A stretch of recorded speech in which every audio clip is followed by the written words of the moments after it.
नमो नमः। आज हम महाकवि कालिदास द्वारा विरचित महाकाव्य कुमार संभवम के बारे में सामान्य जानकारी प्राप्त करेंगे।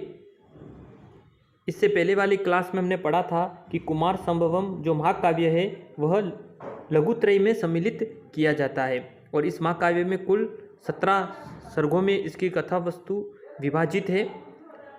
आज हम सबसे पहले कुमार संभवम महाकाव्य की समीक्षा करेंगे। संप्रति कुमार संभवम महाकाव्य में 17 सर्ग उपलब्ध है, परंतु प्रायः सभी आलोचक इस मत से सहमत हैं कि इस महाकाव्य के प्रथम 8 सर्ग कालिदास द्वारा रचित है तथा शेष 9 सर्ग बाद में किसी अन्य कवि द्वारा जोड़े गए हैं। इस मान्यता की पुष्टि में अनेक तर्क दिए जाते हैं, जिसमें पहला कुमार संभव के अंतर्गत कुमार का जन्म 8वें सर्ग में हो जाता है, अतः कुमार और संभव नाम से उद्देश्य की पूर्ति वही हो जाती है। पश्चात के सर्गों की घटनाओं का मुख्य विषय से संबंध स्थापित नहीं होता है। दूसरा, अलंकार शास्त्र के ग्रंथों में इन्हीं 8 सर्गों के उदाहरण दिए गए हैं। भाषा तथा सौंदर्य कल्पना की दृष्टि से भी प्रथम 8 सर्गों की अपेक्षा शेष 9 सर्ग भिन्नता को लिए हुए हैं। कुमार संभव के जो प्रसिद्ध टीकाकार है मलिनाथ, जिनकी जो संजीवनी टीका इस पर उपलब्ध होती है वह भी क्या होती है 8 सर्गों तक ही उपलब्ध होती है।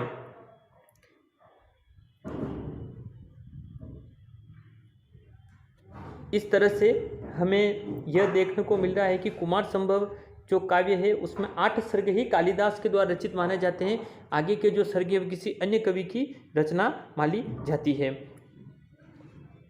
मल्लीनाथ के पूर्ववर्ती अरुण गिरिनाथ ने भी 8 सर्गों तक ही टीका लिखी थी और इसके शेष सभी 17 टीकों देखें तो सर्गों पर सर्वप्रथम टीका जो है वो सीताराम भट्ट परमेणिकर द्वारा लिखी गई। यानी इसके जो 17 सर्ग हैं, अगर इस सभी टीकाएं जो लिखे 17 सर्गों पर, तो प्रश्न पूछा भी जाता है परीक्षा में, तो उन टीकाकार का नाम है सीताराम भट्ट परमेणिकर है। इसके प्रथम 8 सर्गों में शिव पार्वती के विवाह और दाम्पत्य जीवन का वर्णन किया गया है और कुमार कार्तिकेय के जन्म का वर्णन 11वें सर्ग में वर्णित है। अब हम देखते हैं कुमार संभव का महाकाव्यत्व, यानी महाकाव्य के कौन कौन से गुण कुमार संभव में सम्मिलित हैं। अलंकार शास्त्रों में दिए गए महाकाव्य के लक्षण के अनुसार कुमार संभव एक महाकाव्य है। यह 8 सर्गों तक कालिदास के द्वारा रचित और अन्य जो सर्गे हैं वह अन्य किसी कवि की रचना के द्वारा रचित है। इस प्रकार से कुल 17 सर्गों में यह विभक्त है। इसका धीरोदात्त नायक सभी दिव्य गुणों से युक्त है। कुमार नायक है ना, कुमार है, कुमार कार्तिकेय।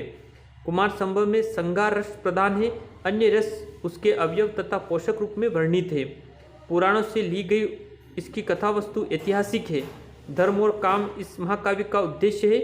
इसका प्रारंभिक श्लोक वस्तु निर्देश मंगलाचरण है, यानी जो 3 प्रकार के मंगलाचरण है, आशीर्वादात्मक, वस्तु निर्देशात्मक और नमस्कारात्मक। तो कुमार संभव का जो मंगलाचरण है वस्तु निर्देशात्मक मंगलाचरण है।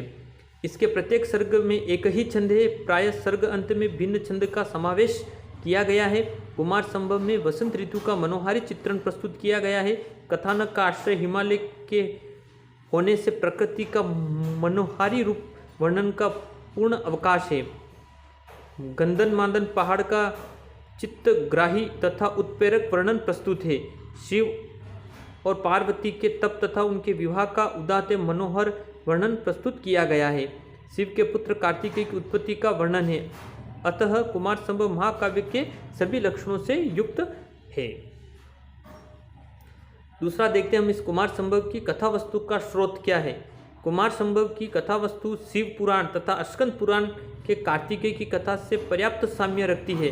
शिव पुराण से कथा वस्तु के अतिरिक्त कहीं कहीं शब्द योजना संबंधी भी साम्य मिलता है। कहने का तात्पर्य कि शिव पुराण से कुछ शब्द योजना है वह इस कुमार संभव में भी दिखाई देती है। कुमार संभव और शिव पुराण में कथानक एवं शब्द योजनागत साम्य को देखते हुए यह माना जा सकता है कि कुमार संभव की कथा और प्रेरणा का स्रोत शिव पुराण है। कुछ विद्वानों के अनुसार यह संदेहास्पद है कि कालिदास के समय में भी शिव पुराण की रचना हो चुकी थी।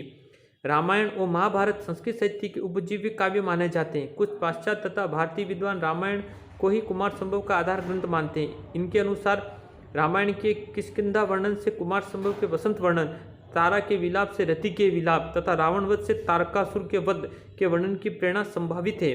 शिव की तपस्या और उनके द्वारा कामदेव के अनंग करने का वर्णन बालकांड में आया है। इन्हीं कथानकों को लेकर कालिदास ने अपनी प्रतिभा से महाकाव्य उचित कल्पना करके कुमार संभव की रचना की होगी।